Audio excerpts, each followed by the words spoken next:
வணக்கம் நண்பர்களே, நம்ம இந்த வீடியோவில் வந்து மகாராஜா படத்தோட பார்ட் 2 வந்தால் அந்த படத்தோட கதை எப்படி இருக்குன்னு தான் தெரிஞ்சுக்க போகிறோம். அதுக்கு முன்னாடி மகாராஜா பற்றி ஒரு சில டீட்டெயில்ஸ்லாம் தெரிஞ்சுக்கலாங்க. கண்டிப்பாக இந்த வீடியோ பார்க்குற நீங்கள் எல்லாருமே அந்த படம் பார்த்துருப்பீங்கன்னு நம்புகிறேன். ஏன்னா தமிழ் சினிமாவில் வந்து கடைசி ஒரு 10 வருஷத்தில் வந்த ஒரு சூப்பரான படம் இந்த படம் தான். இந்த இயர் வந்து இந்தியாவில் மட்டுமே ஒரு 400க்கு மேலே ரிலீஸ் ஆச்சுங்க. அதுவும் இந்த ஆகஸ்ட் வரைக்கும். அதில் வந்து IMDb லிஸ்ட்டில் வந்து ஃபர்ஸ்ட் மூவி வந்து மகாராஜா தான் இருக்கு. ரேட்டிங்கும் அதுக்கு தான் நிறைய கொடுத்துருக்காங்க. ஒரு சிம்பிளான ஸ்டோரியை இந்த அளவுக்கு யாருனாலையுமே எடுக்க முடியாது. டைரக்டர் நித்திலன் வந்து கலக்கிட்டாருன்னே சொல்லலாம். முக்கியமா இந்த படத்துல நடிச்ச மக்கள் செல்வன் விஜய் சேதுபதியா இருக்கட்டும், வில்லன் அனுராகா இருக்கட்டும், அப்புறம் போலீஸா நடிச்ச நட்டியா இருக்கட்டும், எல்லாருமே வந்து வெறித்தனமான பெர்ஃபார்மன்ஸ் வந்து கொடுத்து இருக்காங்க. இந்த படத்துல இருந்த ஒரே ட்விஸ்ட் என்னன்னா சிங்கம் புலி தான். இவ்வளவு நாளா வந்து ஒரு காமெடி ஆக்டராகவும் ஒரு நார்மலான ரோல் தான் பண்ணிட்டு இருந்தாரு.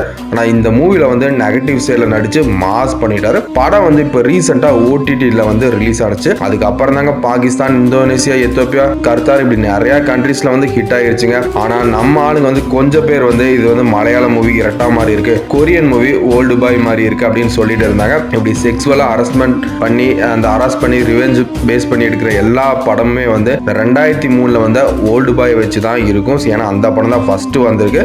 ஸோ இந்த மாதிரி எந்த படம் வந்தாலும் நமக்கு அப்படிதான் தோணும். அதுவும் ஓல்டு பாய் கிளைமேக்ஸ் பார்த்தீங்கன்னா அது வந்து ரொம்பவே வந்து உங்களை வந்து இப்படி பைத்தியமாக்கிறோம். அந்த அளவுக்கு ஒரு ட்விஸ்ட்டை வச்சிருப்பாங்க. இரட்டாவும் அதே மாதிரி தான் இருக்கும். பட் மகாராஜா ஸ்டோரி வந்து கெஸ் பண்ற மாதிரி தான் இருக்கும். பட் மூவில வந்து எல்லா சீனுமே வந்து ஆடியன்ஸ் கூட எமோஷனலா வந்து கனெக்ட் ஆச்சு. ஸோ இங்க தான் வந்து நம்ம டைரக்டர் வந்து பாராட்டி ஆகணும். இதுதான் இந்த படம் ஹிட் ஆனதுக்கு ஒரு ப்ளஸ் பாயிண்ட் போக. சரி, ஓகே நண்பர்களே, இப்போ வந்து நம்மளோட கதைக்குள்ள போலாவாங்க. அதுக்கு முன்னாடி நம்ம சேனலுக்கு புதுசா வந்திருக்க நீங்க கண்டிப்பா நம்ம சேனலை சப்ஸ்கிரைப் பண்ணிருங்க. மறக்காம அந்த பெல் பட்டனையும் அமைக்கிறீங்க. அப்புறம் சொல்ல மறந்துட்டு பாருங்க, இந்த வீடியோட ஸ்டார்டிங்ல வந்து மகாராஜா பார்ட் 2 கதைன்னு சொல்லியிருப்பேன்.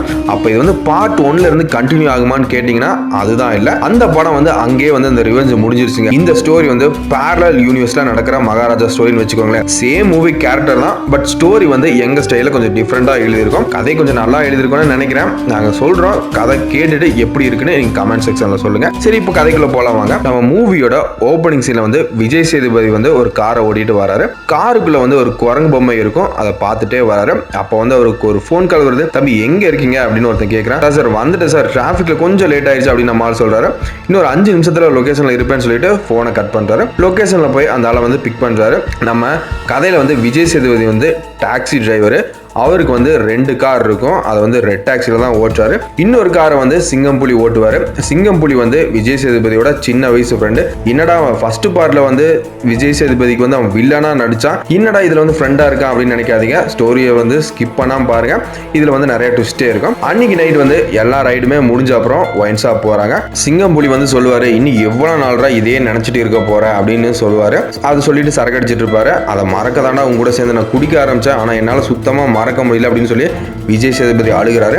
நாளை காலையில பாப்பா வேற பார்க்க போன அப்படின்னு சிங்கம் புலி சொல்லுவாரு. நெக்ஸ்ட் டே மார்னிங் வந்து விஜய் சேதுபதியும் சிங்கம் புலியும் 2 பேரும் ஹாஸ்பிட்டல் போறாங்க. அங்க ஒரு பொண்ணு வந்து கோமா ஸ்டேஜ்ல இருப்பாங்க. அது வேற யாருமே இல்லைங்க, விஜய் சேதுபதியோட பொண்ணு தான். இந்நேரம் வந்து என் தங்கத்துக்கு எதுவுமே நடக்கலன்னா 12th வந்து முடிச்சிருப்பா, அவ ஆசைப்பட்ட மாதிரியே டாக்டருக்கும் படிக்க வச்சிருப்பா அப்படின்னு விஜய் சேதுபதி சொல்றாரு. விஜய் சேதுபதியோட பொண்ணு எப்படி கோமா போனாங்கன்னு இப்போ வந்து நம்ம கதையில காட்டல. லாஸ்ட் 1 இயர்ல அவங்க கோமால இருக்கிற மாதிரி மட்டும் தான் காட்டுறோம். டாக்டர் வந்து சொல்லுவாங்க, இப்போ வந்து இம்ப்ரூவ்மெண்ட் நிறையவே இருக்கு, சீக்கிரம் வந்து அவங்க குணமாயிருவாங்க அப்படின்னு சொல்றாங்க. நம்ம விஜய் சேதுபதி வந்து டாக்ஸி டிரைவரா இருக்கனால வந்து சில டைம்ஸ் வந்து பெரிய ரைட்லாம் வந்தா மற்ற ஸ்டேட்லாம் போயிட்டு வருவாரு. ஏன்னா பொண்ணோட மெடிக்கல் செலவுக்கு வந்து நிறைய காசு வேணும். ஸோ டே நைட் வந்து கார் ஓட்டினா தான் இவருக்கு காசு. அப்புறம் 3 நாளைக்கு ஒரு தடவை வந்து ஹாஸ்பிட்டல் போய் பொண்ணை பார்ப்பாரு. இந்த சீனை கட் பண்ணிட்டு நெக்ஸ்ட் சீனை வந்து அனுராக காட்டுறோம். அவர் வந்து இந்த மூவில வந்து ஒரு ஹோட்டல் வந்து வச்சிருப்பாரு. ஓரளவுக்கு நல்ல வசதியான ஆளா தான் இருப்பாரு. அவரு பையனும் இப்பதான் வந்து 12th முடிச்சிருப்பான். அனுராக் வந்து அவனை பார்த்து என்ன சொல்லுவாருன்னா, டேய் நீ ஆசைப்பட்ட மாதிரியே உனக்கு வந்து MBBSக்கு அட்மிஷன் வாங்கிட்டேனா தம்பி, என்னோட லைஃப்ல சம்பாரிச்ச எல்லா காசுலையும் இதை தான் தூக்கி போட்டு உனக்கு சீட்டு வாங்கியிருக்கேன், நல்லா படிக்கணும்னு சொல்லுவாரு.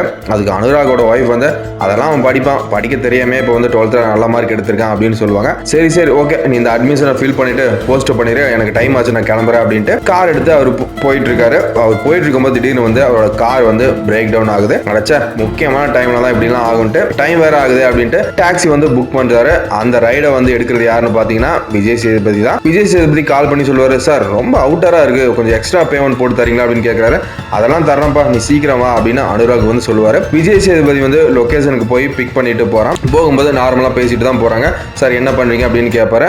அதுக்கு அனுராக் வந்து நுங்கம்பாக்கம் வந்து ஒரு ஹோட்டல் வச்சிருக்கேன் தம்பி, இப்போ வந்து செகண்ட் பிரான்ச் வந்து ஓபன் பண்ண போறேன் அப்படின்னு சொல்லுவாரு.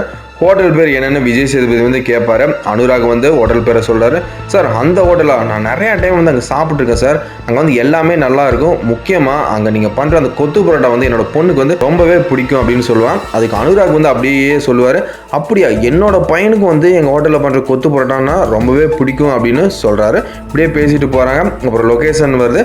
அவரும் விஜய் சேதுபதி ட்ராப் பண்ணிட்டு காசு வாங்கிட்டு அங்கேருந்து கிளம்புறாரு. அன்னைக்கு நைட்டு எப்பவும் போல ரைடெல்லாம் முடிச்சதுக்கப்புறம் சிங்கம் புலியும் விஜய் சேதுபதியும் மீட் பண்ணுறாங்க. இப்போ விஜய் சேதுபதி வந்து சொல்லுவார், காரைக்கால் கிட்ட வந்து ஒரு அம்மன் கோயில் இருக்குதான், அங்கே போய் வேண்டுனா எல்லாமே நடக்குதான், அடுத்த தடவை பாப்பாவை பார்க்க போகிறதுக்கு முன்னாடி வந்து நான் கோயிலுக்கு போயிட்டு வரேன் அப்படின்னு சொல்கிறாரு. அப்படியே வந்து 2 நாள் போகுது. அடுத்த நாள் வந்து ஹாஸ்பிட்டல் போகணும்னு சிங்கம் புலி கிட்ட, நீ டேரெக்டாக ஹாஸ்பிட்டல் போய் அங்கே வேணுங்கிறதெல்லாம் வாங்கி கூட, நான் மட்டும் கோயில் போயிட்டு வரேன் அப்படின்னு சொல்லிட்டு போகிறாரு. விஜய் சேதுபதி வந்து கோயில் போகிறாரு, சாமி கும்பிட்றாரு, பிரசாதம் வாங்கிட்டு வரும்போது ஆப்போசிட்ல வர ஒரு கார் மோதி அவர் ஆக்சிடென்ட் ஆயிருது. ஹாஸ்பிட்டல் இருக்கிற சிங்கம் புலிக்கு வந்து கார் வந்து, சார் இந்த மாதிரி வந்து இந்த கார்ல இருக்கிறவருக்கு வந்து அடிபட்டுருச்சு, ஆனா அவருக்கு வந்து பெருசா எந்த ஒரு அடிப்படல, சின்ன ஒரு காயம் தான், பட் அவர் மயக்கத்தில் இருக்காரு அப்படின்னு சொல்றான். இதை கேட்ட சிங்கம் புலி வந்து என்ன மகாராஜுக்கு ஆக்சிடென்ட் ஆயிருச்சா அப்படின்னு சொல்றாரு.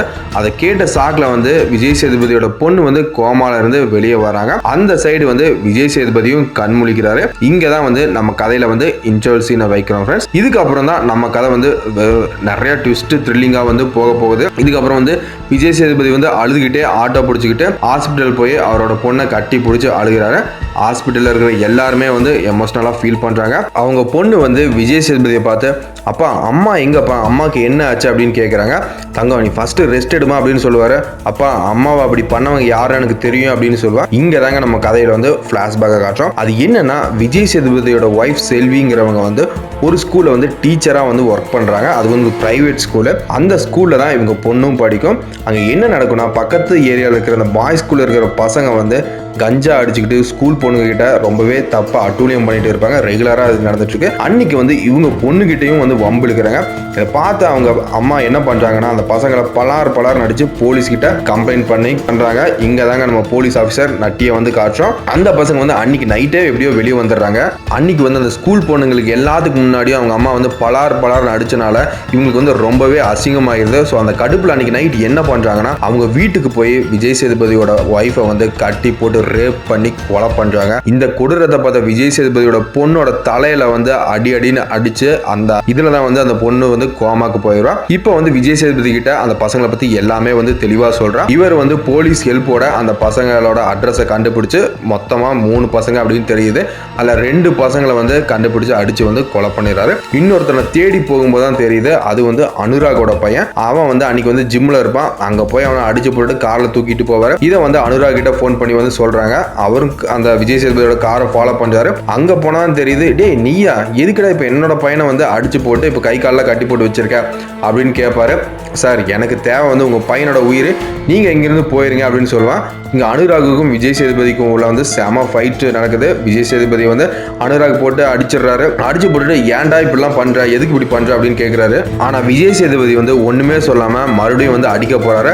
அப்பதான் வந்து அவரோட பர்ஸ் வந்து கீழே விழுகுது. அதுல இருந்து விஜய் சேதுபதியோட ஒய்ஃபோட போட்டோ வந்து வெளியே வரும். அதை பார்த்து அனுராக் வந்து ஷாக் ஆகிடுவாரு. இந்த பொண்ணு உனக்கு தெரியுமா, இவ யார் உனக்கு வேணும் அப்படின்னு கேட்கிறாரு. இவன் தான் என்னோட பொண்டாட்டி, அவளை ரேப் பண்ணி தான் அவனோட பையன் கொண்டுட்டான் அப்படின்னு சொல்லுவான். அதை கேட்ட அனுராக் வந்து கத்தி அழுகிறாரு. இங்க தாங்க நம்ம கதையில வந்து ஃபர்ஸ்ட் ட்விஸ்ட் வைக்கிறோம். ரொம்ப பாசமா வளர்த்த என்னோட பையனை வந்து நீயே கொன்னுரு, ஆனா உடம்ப வந்து இங்கேயே எரிச்சிரு அப்படின்னு சொல்லிட்டு அவன் பையன் முன்னாடி இதெல்லாம் சொல்லிட்டு அங்கிருந்து வந்து அனுராக் வந்து கிளம்புறாரு. விஜய் சேதுபதிக்கு வந்து ஒண்ணுமே புரியல, என்னடா இந்த ஆள் இப்படி சொல்றாரு. அனுராக் வந்து அங்கிருந்து கார் எடுத்துட்டு போகும்போது தான் இங்க வந்து ஒரு பிளாஷ்பேக்கை காட்டுறோம். இங்க தாங்க மிகப்பெரிய ட்விஸ்டே இருக்கு நம்ம கதையில. அது என்னன்னா, விஜய் சேதுபதியோட ஒய்ஃபுக்கு வந்து ட்வின்ஸ் பிறக்கும். ஒன்னு வந்து பையன், இன்னொன்னு வந்து பொண்ணு. பக்கத்து வார்டில் வந்து அனுராகோட ஒய்ஃபுக்கு வந்து குழந்தை பிறந்து அந்த குழந்தை வந்து இறந்துரும். அதை பார்த்த அந்த விஜய் சேதுபதியோட ஒய்ஃபோட அப்பா வந்து என்ன சொல்லுவார்னா, உன்னோட புருஷனும் இவ்வளவு நேரம் வந்து வேலை வெட்டி இல்லாம இப்பதான் வந்து மும்பைக்கு வந்து போயிருக்கான். இந்த நிலைமையில வந்து நம்ம 2 குழந்தைய வளர்க்கறது வந்து ரொம்பவே கஷ்டம்னு சொல்லுவாரு. இதெல்லாம் நினைச்சுதான் இந்த குழந்தைய வந்து அனுராக் கிட்ட இவங்க வந்து கொடுப்பாங்க. ஸோ அவங்களுக்கு பிறந்த அந்த ஆம்பளை குழந்தைய வந்து அனுராக் கிட்ட கொடுத்து உங்க ஒய்ஃப் வந்து ரொம்பவே சந்தோஷப்படுவாங்க அப்படின்னு சொல்றாங்க. இப்பதான் உங்களுக்கு இங்க என்ன நடந்திருக்குன்னு புரிஞ்சிருக்குன்னு நினைக்கிறேன். அதை நான் நான் சொல்ற தெளிவா சொல்றேன் கேளுங்க. அனுராகோட பையனோட ஒரிஜினல் அப்பா வந்து விஜய் சேதுபதி தான். அந்த பையன் வந்து அவங்க அம்மான்னு தெரியாமையே வந்து ஃப்ரெண்ட்ஸோட போய் அவங்கள வந்து ரேப் பண்ணி கொலை பண்ணியிருக்கான். அப்புறம் வந்து அவன் தங்கச்சினே தெரியாம அடிச்சு போட்டுட்டு போயிருக்கான். இதெல்லாம் நினைச்ச பார்த்து அனுராக் வந்து கார்ல வந்து கதறி அழுதுகிட்டே போறாரு. இங்க வந்து விஜய் சேதுபதி வந்து அந்த பையனை கொன்னுட்டு பெட்ரோல் ஊத்தி எரிக்கிறாரு. இந்த கதையில வந்து விஜய் சேதுபதிக்குமே என்னன்னா அவனோட பொண்டாட்டிக்கு வந்து ட்வின்ஸ் பிறந்தது யாருமே சொல்லல. அதை வந்து அப்படியே மறைச்சிட்டாங்க. ஸோ அவரோட பையனை வந்து அவரே கொன்னு எரிக்கிற மாதிரி நம்ம இந்த கதையை முடிக்கிறோம் ஃப்ரெண்ட்ஸ். இந்த கதையை வந்து கிரியேட் பண்ணும்போது ஓல்டு பாய் இரட்டா மாதிரி தான் கிரியேட் பண்ணணும்னு நினைச்சேன். ஸோ எப்படின்னா அந்த கிளைமேக்ஸ் வந்து இதை பார்க்குறவங்களுக்கு எல்லாமே ரொம்பவே டிஸ்டர்ப் பண்ணணும்னு நினச்சி தான் இந்த கிளைமேக்ஸை வந்து கிரியேட் பண்ண யோசிச்சு. ஸோ இது உங்களுக்கு பிடிச்சிருக்கும்னு நினைக்கிறேன். இந்த கதை வந்து உங்களுக்கு பிடிச்சிருந்தா லைக் பண்ணிட்டு கமெண்ட் பண்ணுங்க.